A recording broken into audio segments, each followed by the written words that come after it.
Did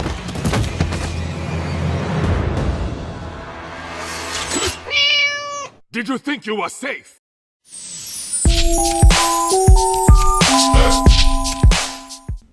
Yo, what's good? It's Kyrie back, and this time we're going to be doing Black Panther. So we're just going to hop right into it, no script, straight off the top.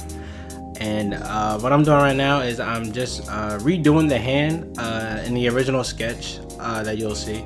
The hand is pointing downwards. For this one with the palms just show, kind of like so that he's doing like another strike. And I feel like it's just more dynamic and more threatening. There's this technique that I just recently discovered is identifying the fingers and the hand as blocks. And so it helps my brain train that I guess that third eye, or that artist's eye of three-dimensionality when you look at flat objects. So the block technique or the cubes really helps me identify hands and shapes and overall.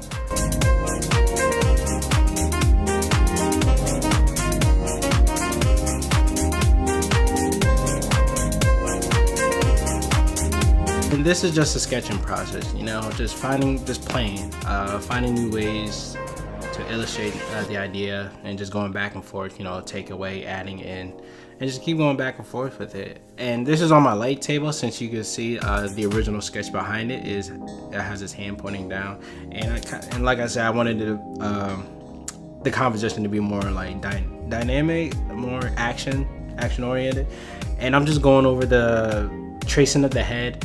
And the idea I had for this was I wanted to illustrate a cool design for the mask.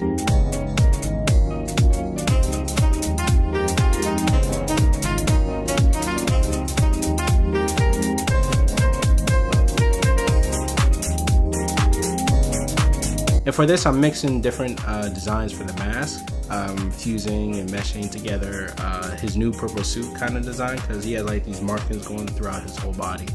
I'm mixing a little bit of his Civil War outfit. I'm mixing a little bit of his some of the comic book designs, and just, you know, fusing all that together, and it's really cool experience, you know, just sitting down and it's like, okay, how can I create something a little bit unique, you know, add my own flavors to it, and take bits and pieces of designs that he had throughout the decades and years of his character, and just, you know, create something nice. So again, this is the sketching process. Normally I wouldn't want to put this in my video, because usually it's just the line art, you know, either out ink and color. But, you know, for this one, I'm like, you know, maybe I could show them like the sketching process, and, you know, just the whole routine of bringing your art out there, bringing it to life and stuff. And one thing I struggle with is the symmetry of straight on, like on the nose objects, especially with faces, because, you know, some features, their brain tells you, you know, okay, this is level, this is level, this is on the same plane, this is on the same plane, this is coming out a little bit, this is protruding, this is more pushed in, concave, and it's a struggle, especially as a traditional artist. You know, it was, you know, as you can see, I have the ruler, and I'm just trying to measure and just trying to, you know, make it look convincing. I know it's not going to be perfect unless you're a digital artist, so screw you. But I know it's not going to be perfect, and I just got to make it look convincing. Just make it look convincing, and especially with the detail in the mask, it's like, you know, you're just playing with it, and I'm trying not to fight it either. And so now since everything is pretty much finished, I'm just labeling and identifying different areas on the body where I want to ink it. And I'm gonna use this as a cheat sheet, so when I print it on tone tan paper, which I'll use later, I'll have like a roadmap. That way the information on his body, on his clothes, on his hands, on his mask, all that information, all that good stuff won't get lost. Now what's really cool about this tone tan paper is that it really pushes forward like every line, every color, every mark, and the paper is the background, so it just pushes everything into the forefront. And I think it's really cool for what you're about to see. So I'm going from left to right inking, because I don't want to smudge lines or anything like that. I want to make the lines nice and clean, so I'm working from left to right. And it's a very therapeutic process. I mean, like, it takes forever. Like inking, especially, you know, of course you want to take your time. You want to make sure your knight's coming out smooth, especially with very small, finite details. It can be quite it challenges your patience. And, you know, I mean, like, patience is good, you know, learn patience, but it's just like, you know, it takes a while. And me and being on the schedule that I am, it's like, but like at the same time, it is therapeutic, you know, if you let it be and just enjoy the ride. Like sometimes you just get lost. You just get lost in the inking phase, and it's really nice. You feel relaxed. I do want to work on my inking. I'll probably look up some Skillshare and you know, Skillshare tips that they got online and just see, you know, like other ways of inking.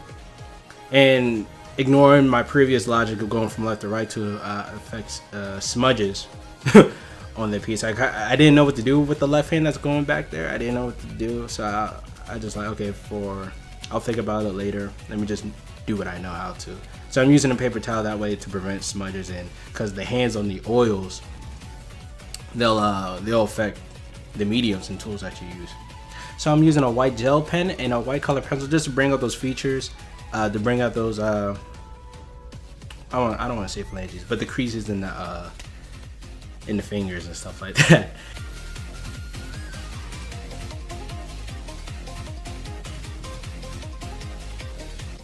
And I'm just going in with my Micron pens, with the brush, because that's like the biggest I guess, well, brush that I got. That way I can cover large areas very quickly and effectively. So I'm using a brush, and I think a 08 as well.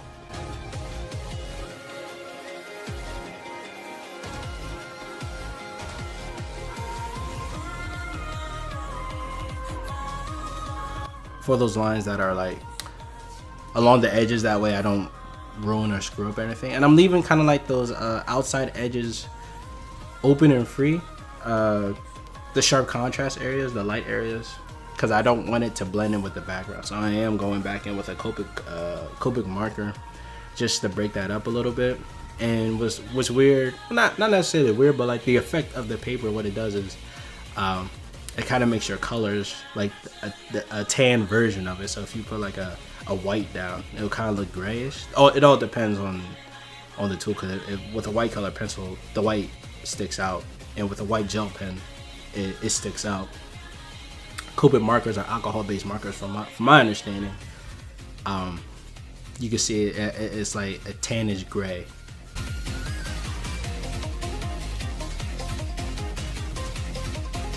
And the more I was doing this, it was like, you know, it looked like some art on the Hercules movies, like it should be on a vase or something like that, just because of the sharp contrast. And I'm very excited to use, finally, after a year of buying them, is these purple glitter pens. I think it was the perfect opportunity, because I follow a lot of Instagram artists, and you know, they use, you know, I'm always trying to steal like different techniques and you know, just art tech in general, and it shines and it pops. I'm like, yo, this is great to illustrate that energy and that power that's going through in and out of his costume in the new movie. And I'm using a purple, a violet Prismacolor pencil. That way the illustration would just pop a little bit more. And this piece was just really fun, and I experimented with a lot of new things. I took some risks, and everything about it was just really fun. And that looks like that's it. That's definitely it. I'm excited for the film. I'm excited to see this character, and that's it for the video. Follow me on Instagram, Twitter, and subscribe. Hit that like button. You know, comment. You know, talk to me. All right, I'll holler at you guys, and I'll see you at the next video. Deuces. The strong shall hunt the weak. That is the law of nature. And my rule is law.